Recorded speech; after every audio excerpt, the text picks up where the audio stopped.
Spēle noslēgusies, Ulbroka izcīna kārtēju uzvaru savās mājās ar rezultātu 6-4 pārspēju Cēsu Liekrings. Liekrings galvenais treneris Ingus Laiviņš. Nu, sāksim tā kā es parasti, tad neliels Ingus komentārs par šodienas spēli. Jāsaka tā, ka neskatoties ar kārtējo reizi uz mūsu īso sastāvu, šoreiz man liekas, ka bija diezgan kvalitatīva spēle no mūsu puses. Jā. Skaidrs bija tas, ka nebūs vienkārši, jo atkal ar maiņu virknēm izmaiņas un tā tālāk, un šoreiz varbūt nebija traumas, bet ir bišķas tā kā slimības. Pārņēmuši komandā vairākus spēlētājus, un līdz ar to atkal saskaramies ar to, kad likās jau, kad esam tuvu tā kā maksimumam, un vismaz 90% būsim ierindāk, un pienāk spēļu kārta, un atkal esam īsā sastāvā. Jā, bet neskatoties to, es domāju, ka kopējais spēles ritējums bija labs. Protams, kaut kādas lietas gribētos izpildīt labāk un nedaudz dinamiskāk tieši spēle ar bumbu. Tā mums kaut kur bišķi piekliboja un dažbrīd likās, kad mēs gaidām, kad pretinieks mūs spiedīs, lai mēs varētu sākt spēlēt, bet paši negribējām bumbu kustināt pietiekami ātri un vienkārši. Bet jā, spēles sākums bija labs un protams, ilgi spēlēt un gaidīt, kad pretinieks izdarīs pirmais kustību un tad pielāgoties skaidrs, kad nav vienkārši. Un domāju, beigās arī tie goli sakrita mums kaut kādi uz mūsu pusi tīri no tā, ka mēs pa ilgu pārturējām bumbu un varbūt nemēģinājām spēlēt uzbrukuma zonā vairāk, bet tieši pie savas vārtu priekšu vai aizsardzībā. Jā, nedaudz pieminēju par tiem iztrūkumiem. Pareizi saprotu, tad lielākā daļa ir slimības, nevis kāda savainojuma. Jā, te ir slimi un Puriņam sarkanā kartīte, bet pārējie visi slimi praktiski un tie, kam bija kaut kādas traumas, visi jau ir tuvu jau izceļošanās stadijai. Vai nedaudz pretinieks pirmajā trešdaļā nepārsteidz ar savu ne tik agresīvu aizsardzību, kāds ir Ulbrokai pēdējos gados? Varbūt, jā, bet mēs jau gatavojāmies tam, ka viņi nāks augšā un būs agresīvi un spēlēs. Ne, bet tieši pretēji, ka viņi nebija tik agresīvi. Viņi nebija, jā, bet tas, es nezinu, vai pārsteidza, bet es teiktu, ka šī gadījumā vairāk tas mūs sasēja, jo mēs bijām gatavojušies uz pretinieku presingu, uz spiedienu, līdz ar to bijām iestrādājuši jau atkārtojuši lietas, ko mēs darīsim. Un tas nenotika, un tad nācās bezmazliet tā, ka mums bija jāpārkārto savu spēli nedaudz, lai mēs atkal varētu spēlēt. Bet, jā, vai tas bija izšķirošais pēdējā periodā, diez vai. Tur mēs vienkārši bišķi nokūpējām kaut kādus pārāk vienkārši golus salēdām, kur normālā spēles variantā nevajadzētu darīt. Jā, par vārdsargiem man parasti patīk jautāt Andrim Pilkam, kurš biežāk tur sēž un viņam tie jautājumi nelīdz galam tīk. Ierasta situācija līdz šim Lekringā bija, ja Markus Puldums ir uz spēli, tad viņš praktiski 90% dodās komandas vārtos. Šajā sezonā situācija nav vairs tāda pati, kā arī viņam vispār nav daudz spēļu. Kāds varbūt izskaidrojums, viņš netiek pietiekami daudz treniņiem darba dēļ, vai tas sniegums varbūt nav tik labs, kā bijis agrāk, vai Regnārs sniegums tieši ir ļoti cēlies, vai ir tam kāds skaidrojums varbūt? Ir tā, ka vasaras periodā jau Markus uzreiz teica, ka viņš diezgan daudz izlaidīs un pievienosies pie lielam sezonai tikai augustu kaut kādā vidū, bet mēs jau sākām strādāt no māja beigām, jau kaut kādus koptreniņus taisīt. Līdz ar to mēs jau vienojāmies startā, ka tas spēles laiks tiks dalīts diezgan līdzīgi, jo tas tikai būs godīgi pret Regnāru, pret darbu ieguldīto vasarā, un, protams, Regnāra sniegums ir brīžiem bijis pat ļoti labs, pārsteidzoši labs, man teiktu, kad priekš tā, cik viņš ir daudz, varbūt spēles aizvadījis līdz šim, bet ir iejuties un ir bijis ļoti labi, un līdz ar to tāpēc mēs to spēles laiku dalam un mēģinam sadalīt tā kā līdzīgi. Protams, ir kaut kādas spēles, kad vienam ir kritumi un otram ir kāpumi, un tad negribās mākslīgi tur atkal mainīt vārdsargus un mainīt viņus vietām, bet ja nav tādu izteiktu kritumu un kāpumu, tad mēs viņus mēģinām tomēr dalīt līdzvērtīgi.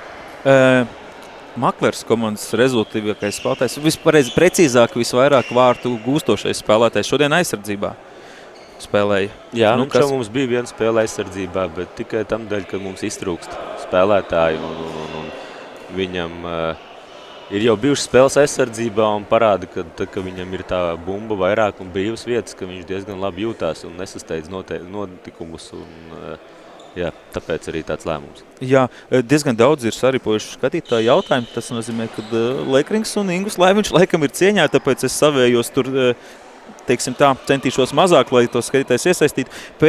Viens no jautājumiem, 2 pēdējās spēles, abās spēlēs ir vismaz bijis +2, un tomēr beigās nav pat izcīnīts neviens punkts. Var tur vilkt kaut kādas kopsakarības, vai tā vienkārši ir, nezinu, šoreiz bijusi sakritība, ka jā, gan pret Rubeni, tad pret Rubeni bija +2, trešajā trešdaļā, nu šeit bija +3, bet tas bija tā kā gan, jāsaka, pirmajā trešdaļā. Vai var teikt, ka Lekrings spēja labi sākt, bet beigās nespēja, laikam, nezinu, noturēt to uzvaru? Nu, varbūt, jā, kaut kādas paralēlas noteikti var vilkt tam visam. Es nezinu, vai noturēt. Mēs nemēģinam noturēt uzvaru un iesaisties kaut kādā aizsardzībā vairāk. Šeit ir, es teiktu, stāsts par tādu mentālo noturību nedaudz. Arī šī spēlē, jāsaka, otrā perioda beigas jau bija signāli vairāki, kas parādījās spēlētāji, sāk pieņemt pārāk sarežģīts lēmums.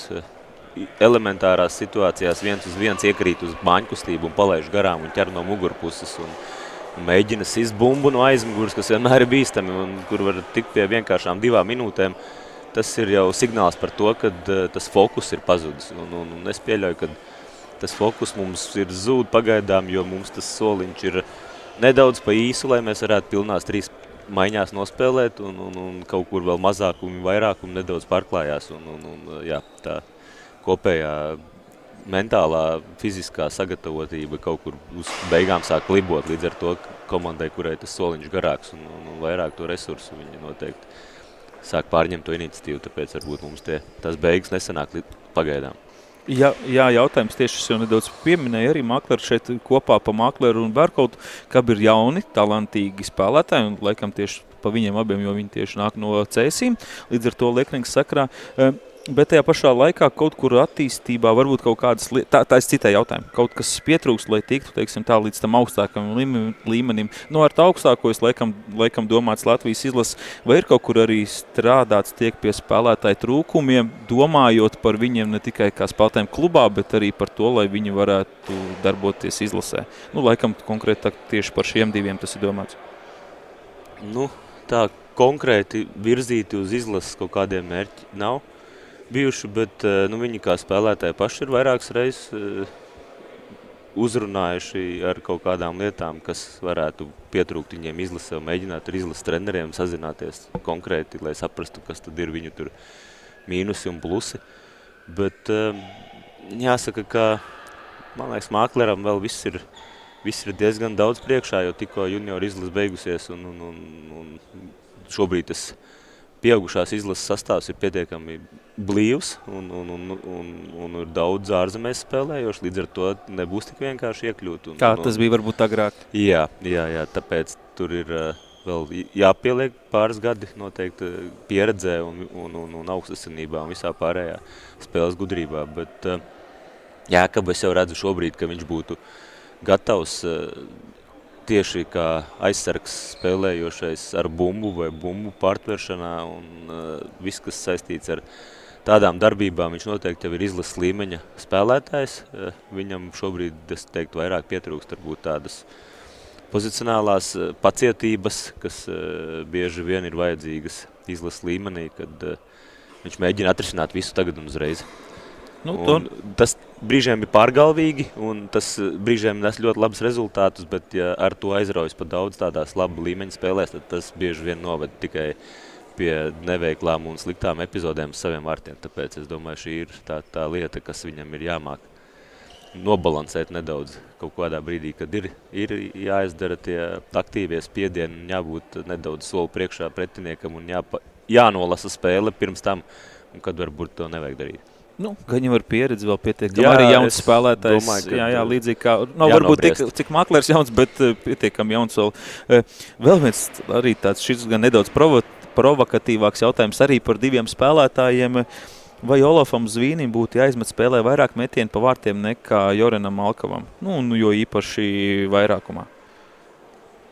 Nu, tagad tev kā trenerim, ja tev būtu, pieņemsim, šī statistika sailīta, ja tu varētu uzzīmēt, tā brutāli kur tev jāizmet 5,5, un tev, pieņemsim, 7,5. Es teiktu, ka Olafam noteikti ir jāmet vairāk, jo, šobrīd, kas viņam mēs jau esam par to kaut kur pieskārušies, man liekas, ka lielākā problēma viņam ir tas, ka viņš ļoti maz met vienā pieskārienā, praktiski ļoti maz, salīdzinoši kā viņš to agrāk ir darījis. Un otra lieta, kad viņš mēģina mest 3-4 soļos, kas ir diezgan paredzams pretiniekam.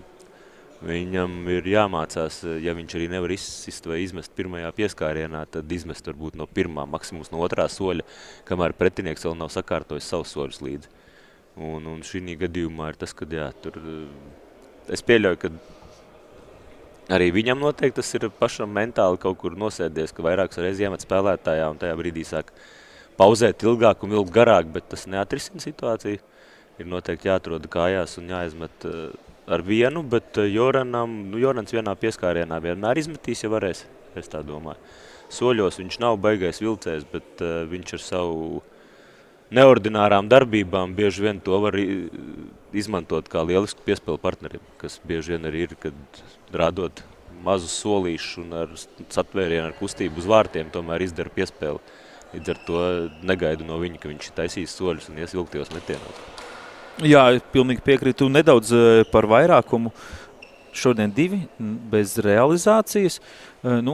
Pirmais, manuprāt, bija diezgan labs ar daudz momentiem un pie gūtiem vārtiem arī vajag kaut kur, protams, šo veiksmi, bet tā tendence bija iestrādes, bet ko es tieši gribēju pajautāt, tu varēsi pakomentēt gan to pirmo daļu, ko vispār par vairākumu domā šīs spēles, un es tā kā nedaudz vairāk par iepriekšējā spēlē jūs izmantojāt vairākumu rotācijā 10 plus spēlētājs. Šajā tad jūs spēlējāt, ja es nemaldos, ar 6. 6. Jā. Vispār bija 7 paredzēti, bet izmantojam 6. Kur tik atšķirīgi, ja tajā vienā soliņa garums atkal.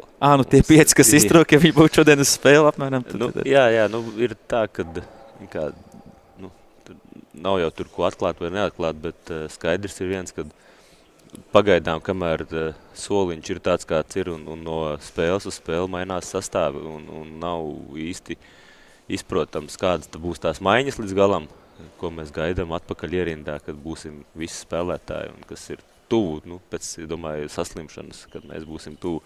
Līdz ar to mēs varēsim sākt nedaudz nostabilizēt maiņas, un tad, kad būs nostabilizēts maiņas, tad mēs arī sāksim strādāt vairāk tieši pie nestandarta vairākumiem, standarta situācijām, un arī tajā brīdī, jāsaka, mēs šobrīd praktiski tikai esam izrunājuši, ko mēs darām aizsardzībā, bet mēs neesam pie viņa strādājuši. Tā kā tie darbi manā skatījumā ir jādara tikai un vienīgi pa maiņām, jo nevar visai komandai iemācīt vienu sodu izspēli, un tad tas diezgan bēdīgi noteikti.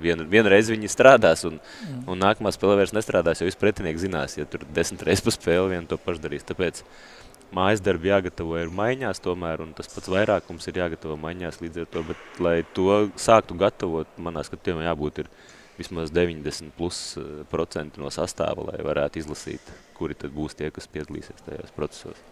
Jā, patiesībā jautājumi diezgan daudz, bet cienot tavu laiku un arī skatītāju laiku, pēdējais tad tas no manis, kas uz doto brīdi tad ir svarīgāks, vieta tabulā vai sniegums? Jo nebieži tas iet roku rokā. Es pa tabulā vietu šobrīd vispār, jāsaka, nedomāju nemaz, jo skaidrs jau, labi, tas skan vieglprātīgi varbūt, bet ārpus astotnieku nepaliksim.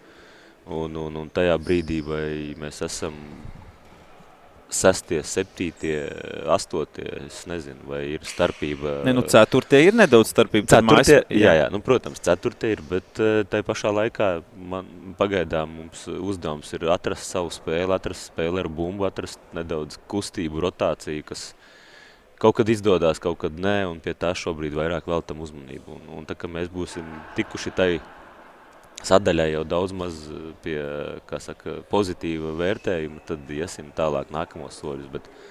Bet jā, šobrīd vairāk uzmanība spēlē ar bumbu, kas brīžiem ir labi un brīžiem ļoti klibo, tā kā šodien arī. Un meklējam vēl pagaidām sadarbības. Un tur atkal ir atgriežamies pie sastāva, kad pāris spēlētāji savā starpā saprotas no pusvārda, ja, saliekam citus 2 kopā un viņi viens uz otru gaida un tā kā nevar īsti izlemt, kurš tā būs tas vadošais. Un tā atkal ir problēma. Līdz ar to vācam kopā kaut kādu kopējo statistiku, kopējo kaut kādu piemērus no spēlēm, no visa, lai saprastu, kuri tad ar kuriem virknējumos ir vairāk labāk saprots un kur tā ķīmija ir labāk. Nu, arī skatītāji novērtē tavas saturīgās atbildes, saka liels paldies, es teikšu arī liels paldies, teikšu veseļojies, ja kāds varbūt dzird tevi un pazīst labi, tad dzird, ka tu esi nedaudz iesmets, ceturtdienas vakars vēl jātiek uz cēsīm, veseļojies un veiksmi nākamajās spēlēs. Paldies, tev liels, čau, čau. Paldies, jā. Ulbrokas galvenā treneru vietas izpildītājs, tā var teikt. Aizvietotājs. Jā, galvenā treneru vietas izpildītājs Ivars Dišrets izcīna arī jau savu kārtēju uzvaru šajā sezonā, Ulbroka arī līdz ar to kārtējo. Nu, Ivar, gan jau esi dzirdējis, tad no manis tad pirmais ir palūgt tev īsu komentāru par spēli. Nu, spēle bija laba. Principā uzskatu, ka vairāk vai mazāk visus 3 periodus arī bijām labākā komanda.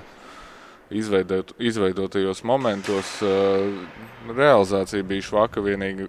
Atkal runājot par to spēles sākumu, nu, kaut kur pazaudējām balansu, kaut kur netikām atpakaļ pietiekami labi, skrienot atpakaļ nesadalījām cilvēkus, kaut ko bišķi bez galvas noskrējām. Un, Lekrings jau nav tā, ka viņi nemāka spēlēt florbolu, tā kā tās iespējas viņi izmantoja, bet visādi citādi par spēli, nezinu. Bez šaubām baigajām. Bez šaubām arī tajos arī pirmajā momentā, trešajā pie 0-3? 20 minūtes nospēlēts, es nezinu, tik daudz florbola spēlēs esmu bijis, kur arī tur finālos vai vēl nezinu, kur sākumi ir ne tādi, kā gribētos, un tas ir par ātru, tu vari sākt stresot, varbūt, 59. minūtes, 50. sekundē, ja tev ir -1 un nevar tikt iekšā zonā, bet ne jau pēc pirmā perioda. Jā, jautājums par presingu. Līdz šim Ulbroka bija ļoti aktīvs presingu. Nu, šoreiz gribās teikt, ka darīja to gan arī 2 reizes mazāk, kaut gan efektivitāte bija tāda pati. Ar efektivitāti es domāju, ka momenti veidojās tikpat pēc laba presinga. Kur varbūt bija tas iemesls, kāpēc ne tik aktīvi kā citreiz, kaut kāda pietāte pret Lekringu, ka viņi varētu būt labi sagatavojušies tam, vai kāds cits varbūt iemesls? Mēs gājām 2 reizes mazāk presingā nekā parasti. Es tā jūtu līdzīgi. Tā man blakus arī teica. Tagad jau jāsaka. Tā kā man teica, un tie, kas sēdēja tev blakus, un kas tas izklausījās, ka mums vienkārši 60 minūtes būtu jāskrien viņiem virsū non-stop, kas neliekas pārāk racionāli. Man arī šķita, ka mazāk nekā ikdienišķi. Nē, bet tā, kad ir tīpaši pēc pirmā perioda, kad mēs gājām virsū, visi spēlētāji jau saprata to, ka mēs principā gandrīz jebkurā brīdī varam iet viņiem virsū. Bez īpašas aizturas uz to, kas ir laukumā, jo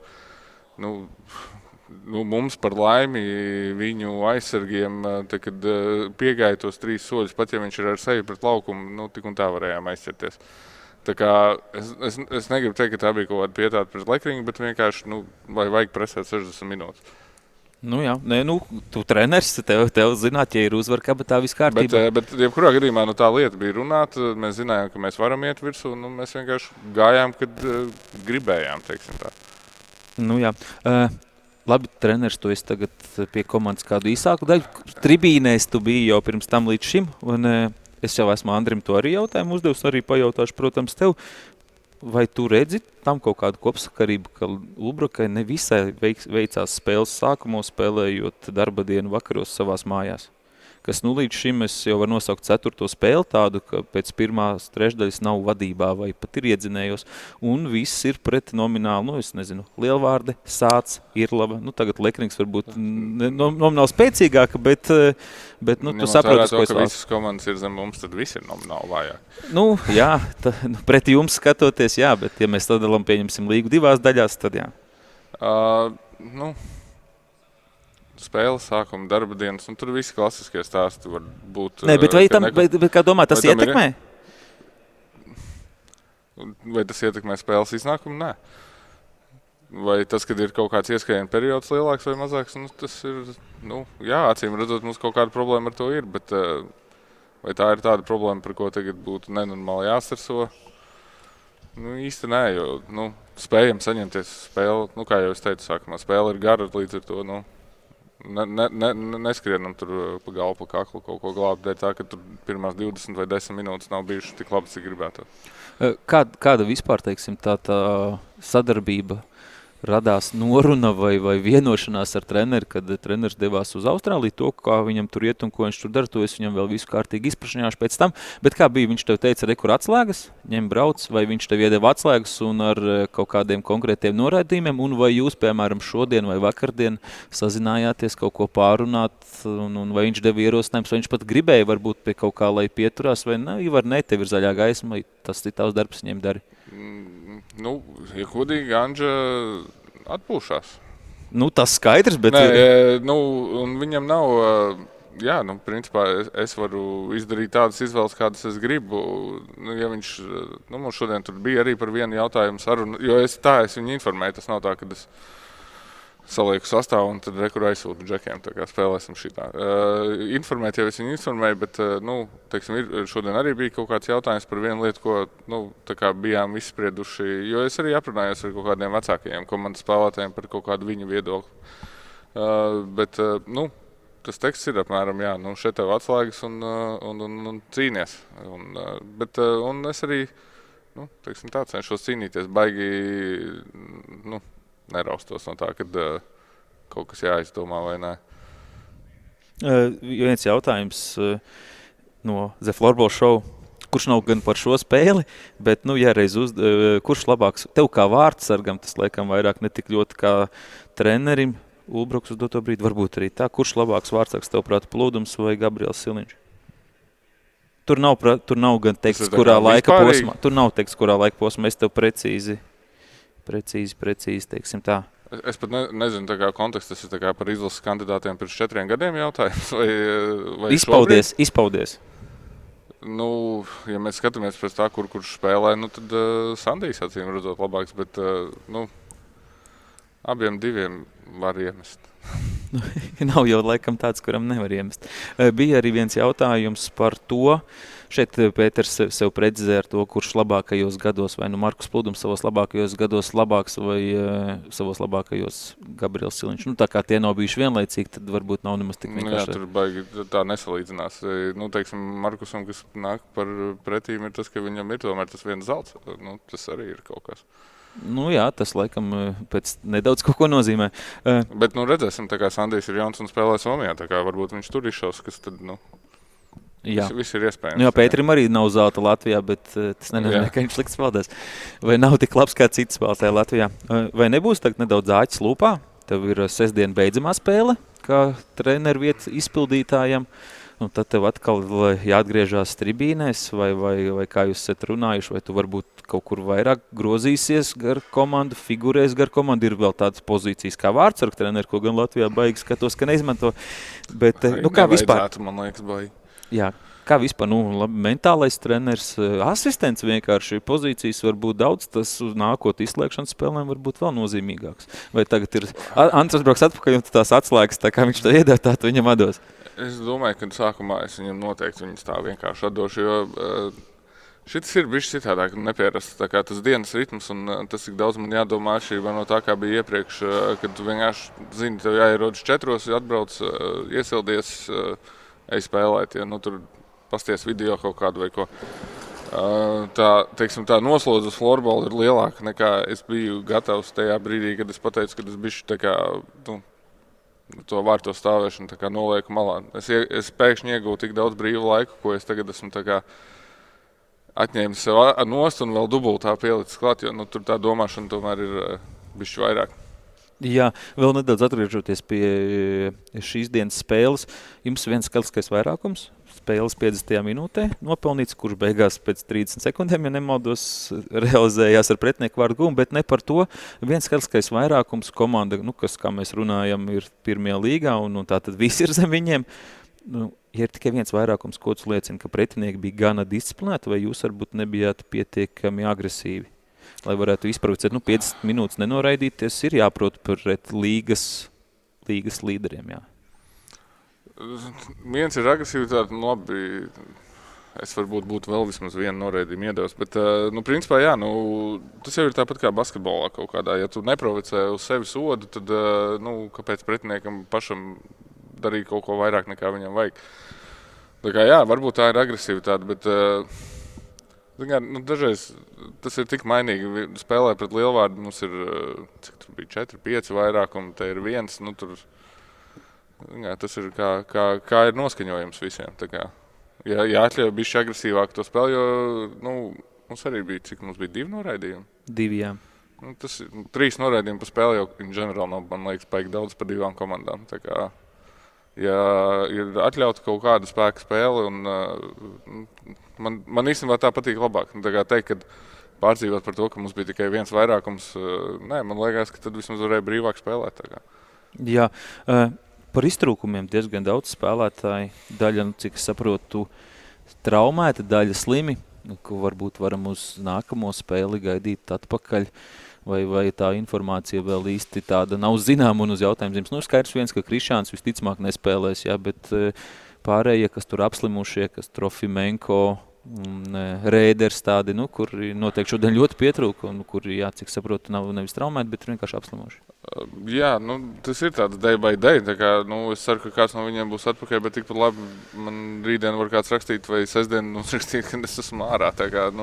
Šitais laiks ir tāds, rudens pārējais ziemā paliek vēsāks vai vēl kaut ko, tur jābūt uzmanīgiem un, jaunajiem džekiem varbūt nesanāk, tur varbūt cepuru uzvilkt vienmēr vai ko tad slimojam, bet, pozitīvā lieta, ko no tā var paņemt, visi var izspēlēties. Un es domāju, ka izspēlēties var diezgan labi, arī 3. maiņa šodien kaut kādu saliktu, bišķi citādāku, nevienu golu neielaida, Tas tikai parāda to, ka komanda ir tik laba, ka var uzticēties jebkuram un jebkurš darīs visu pēc labākās sirdsapziņas un arī viņam sanāks visticamāk.